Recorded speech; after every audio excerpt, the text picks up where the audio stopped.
Good evening to everybody. Thanks for clicking on to this special update on potential tropical cyclone 9 that appears to be in its development stage at the moment on the Central Caribbean Sea. The time is now just gone 10:30 p.m. UK time and just after 5:30 p.m. on the east coast of the United States. Thanks for clicking on to this special update. We are looking at the potential of a major hurricane developing over the next few days, and it is all eyes on a region anywhere from really Tampa Bay up to Pensacola, Florida, for what could be a very significant hit indeed. This is the latest off the NHC website. You can see here that we have got two areas of interest in the Atlantic Basin. Starting off with the disturbance one, over the next 48 hours, we've got a 20% chance of development. If we move out to the 7-day period coming up, this feature has a 70% chance of development, but it is heading out into the open Atlantic waters from Cape Verde, and this is no threat over the next week or so here. It is really all eyes on potential tropical cyclone 9 that has started its initial formation. It is non-vertically stacked. The system is, we do have an aircraft reconnaissance plane flying through at the moment here. We've got one aircraft that is flying through the low levels of the circulation. We've got another one later on this evening that will be flying through the upper levels of the atmosphere, taking all various measurements to see exactly what this system is doing. Even a low-level circulation at the moment here, it is a little bit hard to find according to the latest information from the hurricane hunters themselves. But we do appear to have more of a mid-level circulation forming. We have got an upper level system and a circulation that is trying to form at the surface, but they're essentially they're not lined up at the moment vertically within the atmosphere. It's once these various circulations at the various heights within the atmosphere line up with one another, that is when we're going to start to see a much more closed circulation, if you will. So if we look at the latest off NHC with regards to PTC9 in particular, this is the latest cone for the system as it moves. Likely between West Cuba and the east coast of the Yucatan Peninsula through the Yucatan Channel. It is expected, according to the Hurricane Center, to move in between these two land areas, develop as a tropical storm, then likely as a hurricane at around 2 p.m. Wednesday. So this is actually over 24 hours away, but it may even become a hurricane quicker than what this initial suggestion would be from NHC. But what is quite striking about this is the fact that it becomes a hurricane, and then by the time we reach 2 p.m. Thursday, it's expected to become a major hurricane. So winds in excess of 110 miles per hour.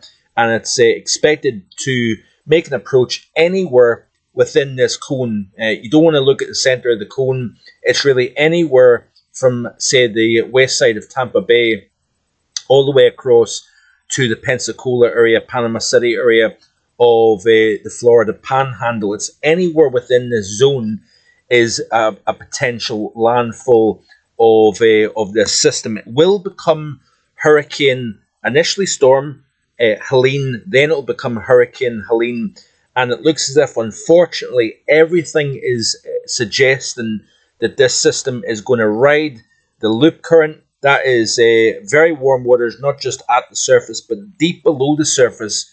We've got essentially some of the greatest ocean heat content anywhere on the planet that this system is going to form over and ride along on approach to the northwest of Florida or the west coast of Florida at some point during the second half of this working week. Let's look at the IR imagery here of soon to become Helene.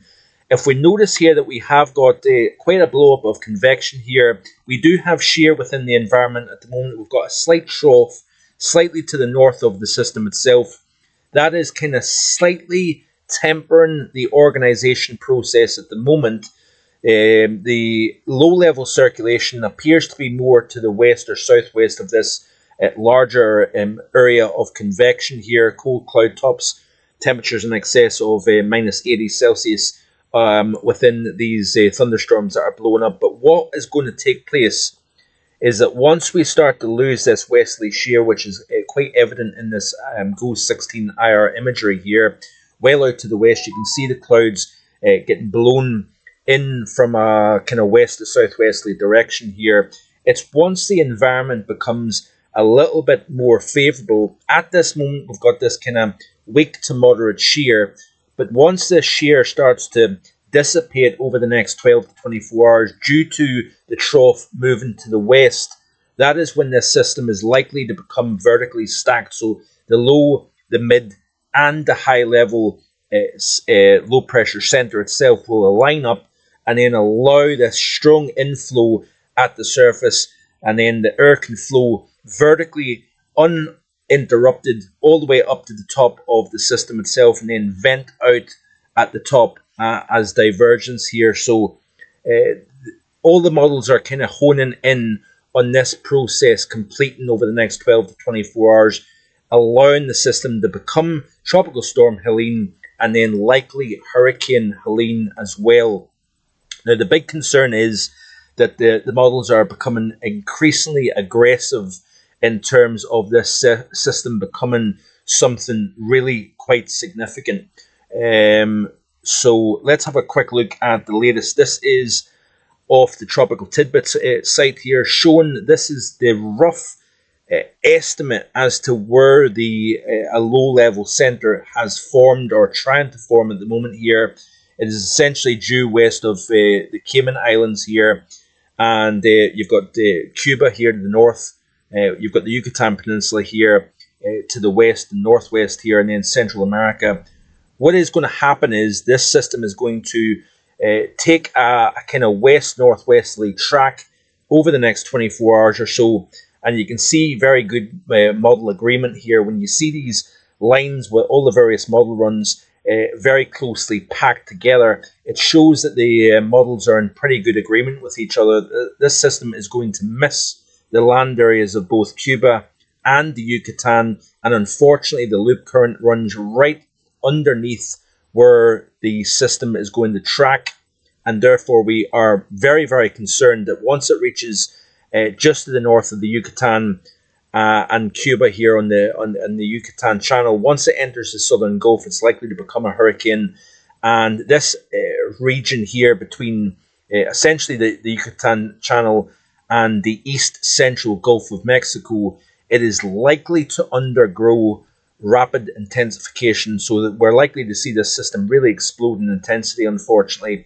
And the reasons for that is quite straightforward here. This is a tweet here by Brian McNally showing that the ocean heat content in the Gulf is extremely high, particularly inside the loop current. This is the loop current that essentially becomes the Gulf Stream. You've got this very warm water, this ribbon of supercharged warm water that is from the surface all the way down to 150, 200 meters below the surface, supporting that 30 Celsius water temperature. This channel of super warm waters run through the Yucatan channel between Yucatan and Cuba. It does various loops within the Gulf. Then it passes through the Florida Straits and then runs up the east coast of the United States. But sometimes you get these eddies that form and they kind of spin off the main ribbon, the main current itself. And the problem that we have is that we've got a loop current that this system may run an almost parallel. Instead of crossing over a piece and then enter slightly cooler waters, it looks as if the modelling is suggesting that this system that develops, and we don't know exactly where the low level center, the closed circulation will form. Really, once that is found by the hurricane hunters, then the modelling will probably slightly adjust with their projected paths. But you can see here, this is like I say, off Brian McNally's Twitter feed. The ocean heat content is off the chart. Essentially, It's beyond anything that we've seen in recorded history, and this is a very worrisome, considering the lack of wind shear that is expected over the Gulf of Mexico as we move in through the next few days here. So the atmosphere and the ocean is going to be primed for supporting not only rapid intensification, but a very, very powerful hurricane in the eastern Gulf of Mexico, likely to make a landfall somewhere within the Florida Peninsula by the time we reach Thursday. But you can see here this graphic showing the depth of water and exceptionally warm sea surface temperatures down to great depths below the surface. You can see here the loop current evident through the channel up into the eastern Gulf of Mexico before it takes a southward jog through the Florida Straits and up the east coast here. So everything is kind of lining up. This region of purple here is essentially where the models see the circulation running along, and that is obviously very, very concerning indeed. Looking at, we'll look at the individual models in just a second here, but that is the potential hurricane tracks, all generally running that loop current here. You can see that here based on this graphic here, and where exactly these tracks are aligning here. This is a very, very potentially serious situation. Now, looking at the potential strength of soon-to-be Hurricane Helene, it looks as if a lot of the models are taking it to a high-end Category 2, Category 3, but we do have some model output suggesting that this becomes a Cat 4. Now, what unfortunately would not surprise me is if this goes to Cat 4 and even pushes Cat 5 strength in the eastern Gulf of Mexico sometime during later Wednesday, possibly into Thursday morning. And unfortunately, it looks as if the environment is such that we don't have as much potential of weakening prior to a landfall sometime later Thursday.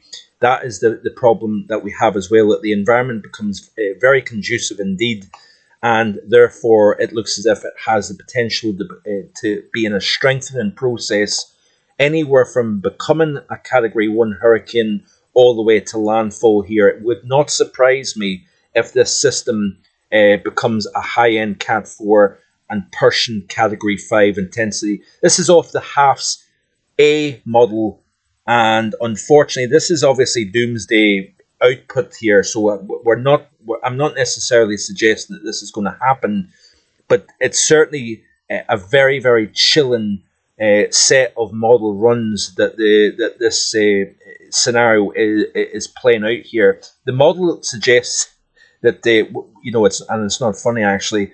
This is Tampa Bay right here. This is the west coast of Florida, and according to this individual model, it suggests that by 15Z Thursday, we have an 899 millibar hurricane, Category 5, very, very thick wall of deep convection here, right the way around the eye itself.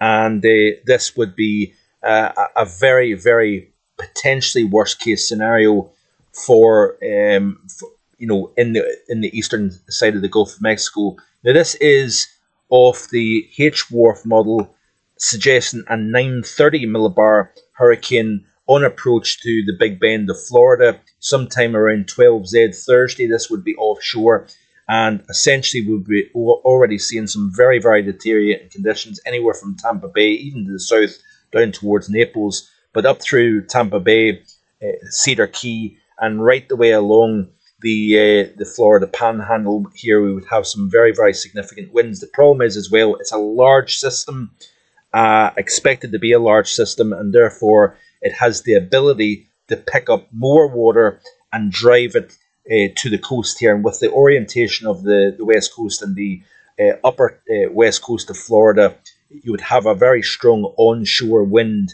anywhere from the lower portion of the peninsula all the way up to the Panhandle here, with this overall solution and scenario.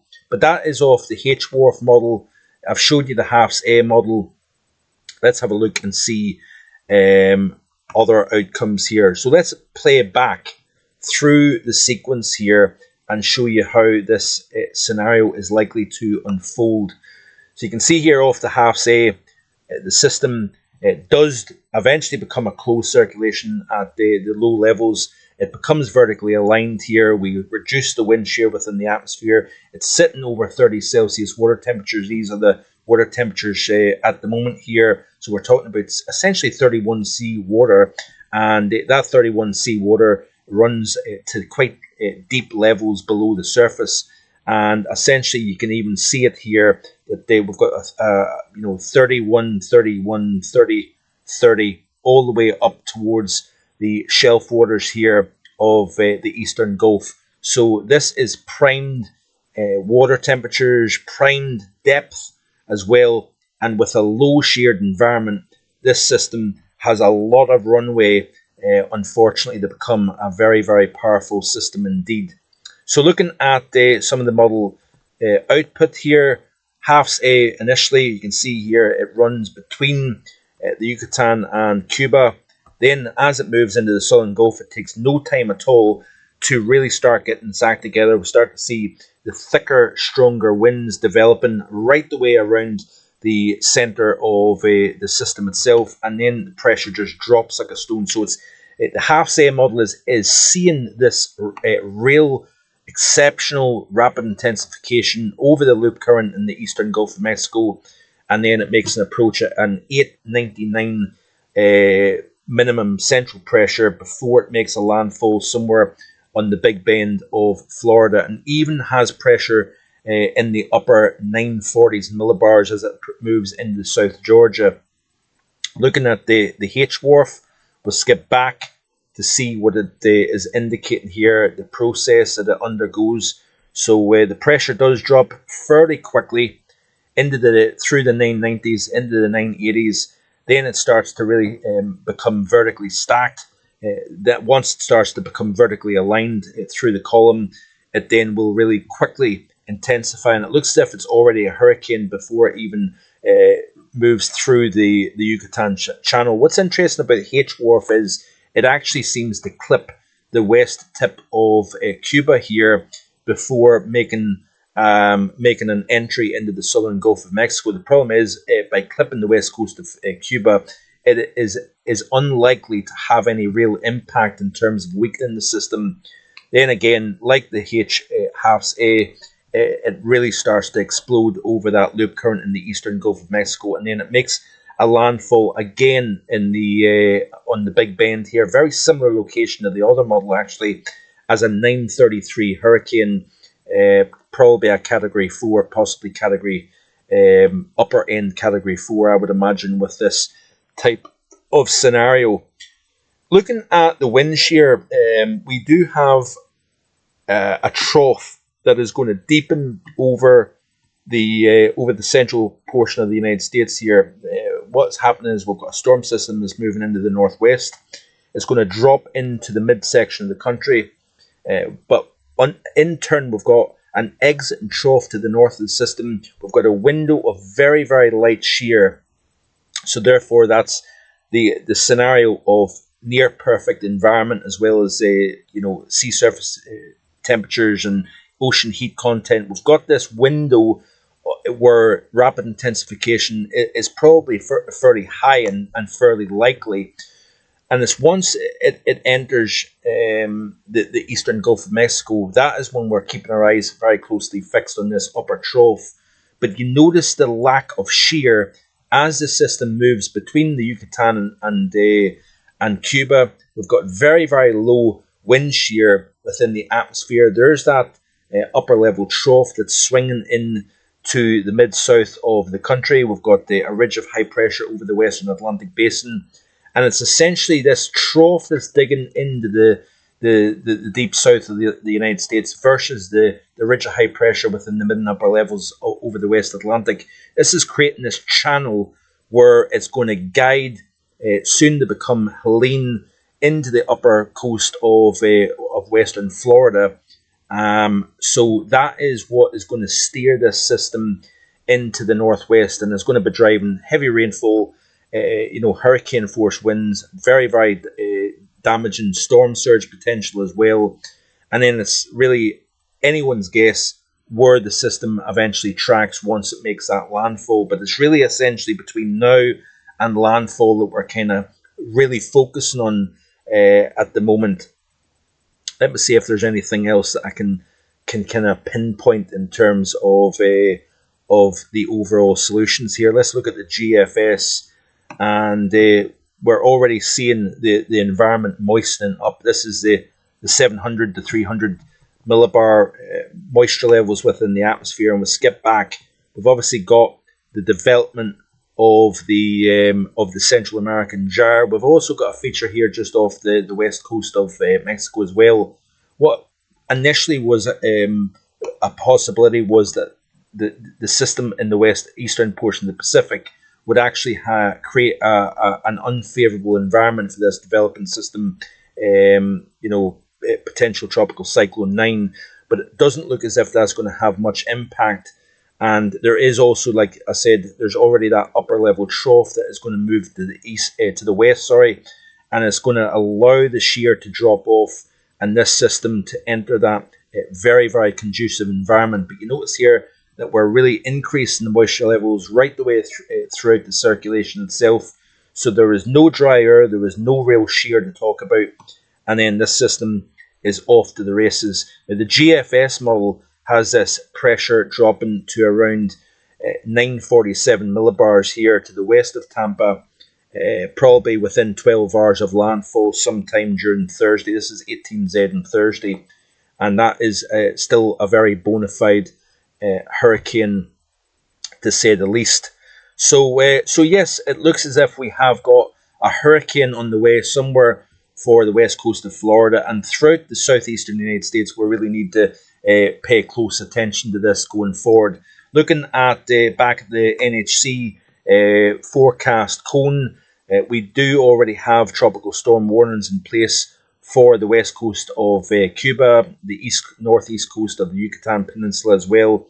We've also actually got hurricane warnings as well issued for this region also. So tropical storm and hurricane, it's a hurricane watch, at the moment, and a tropical storm warning has been issued for western Cuba and the northeast of the Yucatan Peninsula here.